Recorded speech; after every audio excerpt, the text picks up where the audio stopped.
Since my channel went from small to only kind of small this last year, I've had a great opportunity to do something I've always wanted to do: collect data. From people's thoughts on demos to their favourite meme car. So I figured it would be fun to compile some of my favourite community page topics for you guys and put the results in one video. Let's jump right in. Right from the jump, let's start with a big question. Which is better, the Octane or the Fennec? Well, I asked you guys this about 2 months ago, and it's a pretty even split, with the Fennec just about winning out with 55% of the votes. It seems that a lot of people are divided on which one they actually prefer, and those who main the Octane tend to flip-flop between them depending on how they feel, which makes sense, I suppose. Personally, I feel like the Fennec is a natural evolution of the Octane, and fits the cuboid hitboxes better. Next up, I asked which of the major RLCS regions, Europe or North America, had the better pro scene. And yeah, this one wasn't much of a surprise really. Ignoring the slight regional bias of the channel, it was probably going to be a blowout at this moment. There was a lot of talk about the depth of EU being a big advantage over NA, but it will be interesting to see how this changes over the coming months. Related to that, I also asked if you thought the best player in the world right now is French or not, and about 2/3 of you said that they are. This poll did happen during the Hogan mode run, so results may vary.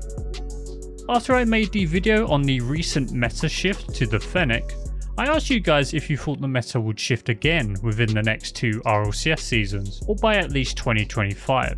It seems that the answer was a resounding no. Probably fueled by the fact that the Octane and Fennec are mechanically the same car, so in some way the meta hasn't really changed yet anyway.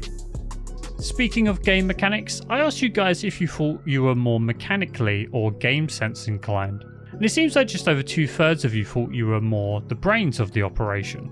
A lot of commenters touted the value of Gamesense, but also hinted that strong mechanics is what really gets the win most of the time. Expanding the range a bit, I asked if you guys have ever made any friends from playing Rocket League, and it seems that the majority of you have. Despite the short match times, it seems that most people tend to connect with someone during their time of the game. I got a chance to ask about Rocket League Sideswipe after I remembered its existence, and it seems that 90% of you have either stopped playing it or never played it to begin with. A lot of people noted that it was genuinely a really good mobile game, but it does seem to struggle to retain players. I stopped mostly because I'm never really in a position to play a mobile game over just playing the real deal on my PC.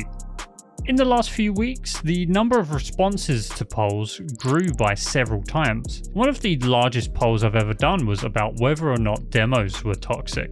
I wanted to really get the broad spectrum of answers that I suspected for this, and that's exactly what I got. Most people said they aren't, but some can see how it might be abused. There was a lot of talk about the value that demos bring to the game, and a lot of people pointing out how demos can also be a cause of toxicity, and not necessarily toxic in of itself. It's definitely not a simple yes or no answer, and there's a bunch of room for more nuanced opinions, but a very interesting topic nonetheless. I asked you guys what you thought of Grand Champion players. Being one myself, I was curious.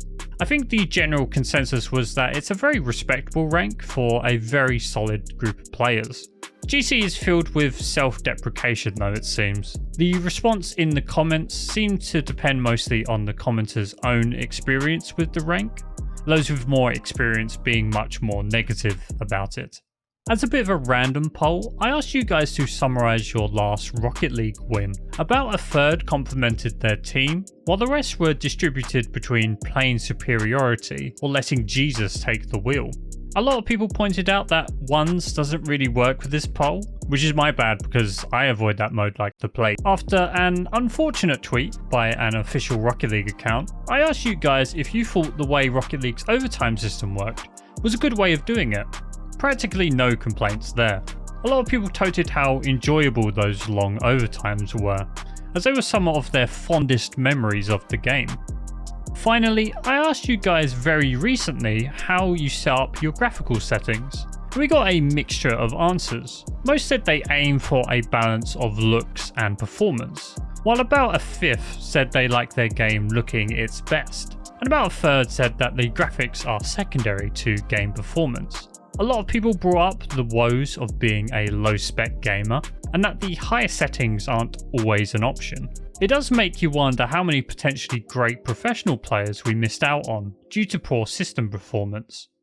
Well, that covers most of it. Have anything you'd like me to ask? Leave a comment down below, and I'll get to it as soon as I can. Thanks for those of you using my creator code Northstar. If you haven't used it yet, there's still some time before you enter my bad books.